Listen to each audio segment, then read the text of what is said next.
Kitchen വേൾഡിലേക്ക് എല്ലാവർക്കും സ്വാഗതം. ഇന്ന് ഞാൻ ഒരു അടിപൊളി വിഭവവുമായിട്ട് വന്നിരിക്കുകയാണ്.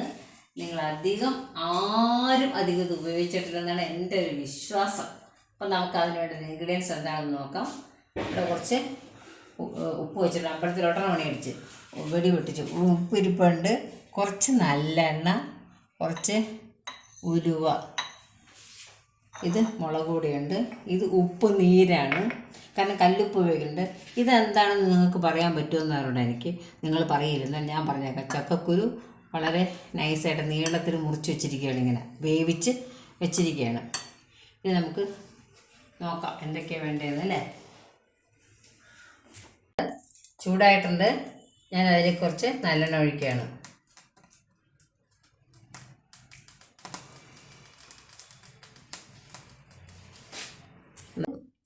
ഒരൽപ്പം കടുക്, ഒപ്പം കുറച്ച് ഉലുവ എടുത്ത് വെച്ച് ഉലുവയും കൂടെ ഇട്ടു.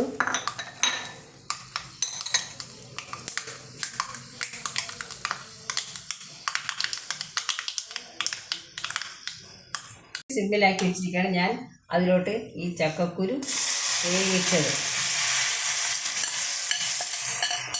ഉപ്പിട്ട് വേണമെങ്കിൽ വേവിക്കാം. ഞാൻ ഉപ്പിട്ട് വേവിച്ചില്ല, ഞാൻ വെറുതെ ഒഴിച്ചത്. ഇനി നമുക്കിതിലേക്ക് ആവശ്യമുള്ള ഉപ്പ് നീരൊഴിക്കാൻ പോവാണ്.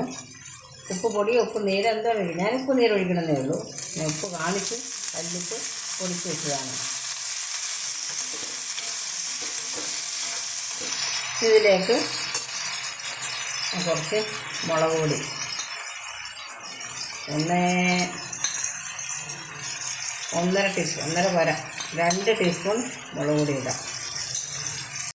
കായംപൊടി ഇടാം, ഒരു പിഞ്ച് അതും കൂടി ഇട്ടു. ഉപ്പ് നീരാണ് ഞാൻ ഒഴിച്ചത്, നോക്കണം.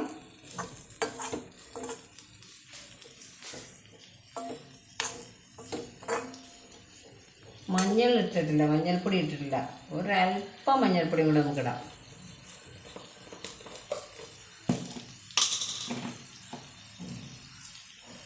ഒരല്പം, അത് മതിയോ?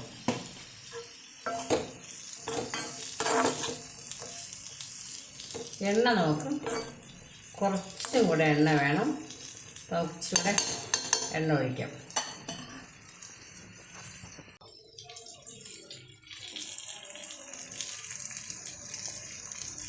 പ്രത്യേകിച്ച് അളവ് പറയാൻ പറ്റില്ല എണ്ണയ്ക്ക്. നമ്മൾ ഏകദേശം അറിയാലോ അച്ചാറിന് എന്തായാലും കുറച്ച് കൂടുതൽ വേണം, 2-3 ടേബിൾ സ്പൂണെങ്കിലും ഒഴിക്കേണ്ടി വരും. ഇത് ചക്കക്കുരുവിൻ്റെ അച്ചാറാണ്. ഇനി നമുക്കിത് ഓഫ് ചെയ്യാം, ഫ്ലെയിം ഓഫ് ചെയ്യുകയാണ് ഞാൻ. ഉപ്പൊക്കെ നോക്കിയിട്ട് നമുക്ക് ഇനി ഒരാളും കൂടെ ചേർക്കാനുണ്ട്. ഫ്ലെയിം ഓഫ് ചെയ്തിരിക്കുകയാണ്. നമുക്കിതിലേക്ക് കുറച്ച് വിനീഗർ ഒഴിക്കാം.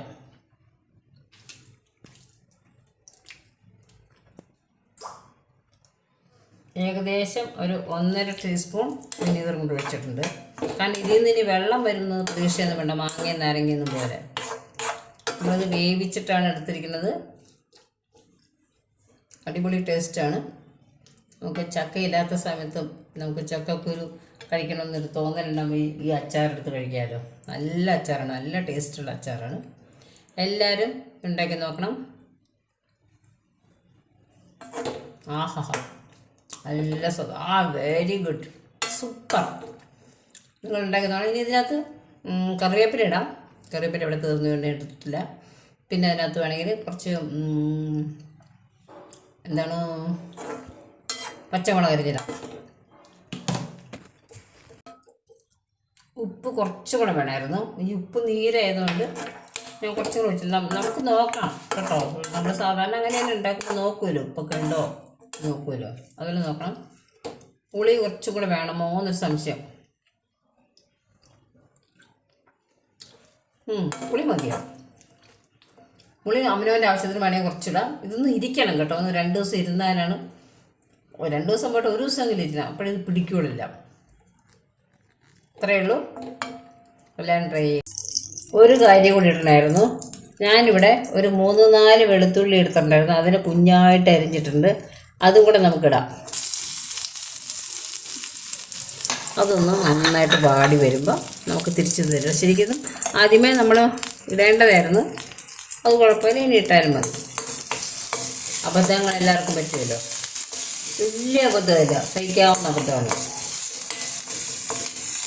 ഇതൊന്ന് നന്നായിട്ട് വാടണം.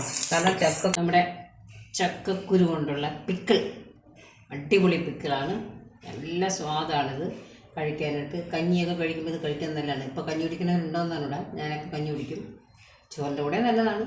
എല്ലാവരും ട്രൈ ചെയ്യുക. നന്ദി, നമസ്കാരം.